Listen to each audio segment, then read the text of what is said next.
You ask Tiger to solve. This deals with linear equations with one unknown.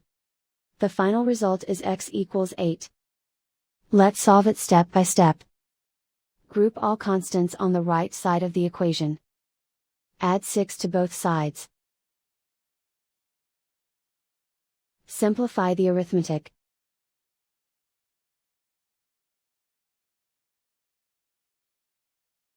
Isolate the x.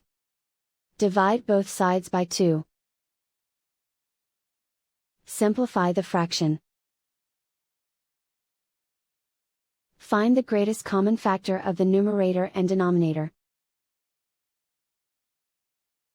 Factor out and cancel the greatest common factor. And so the final result is x equals 8.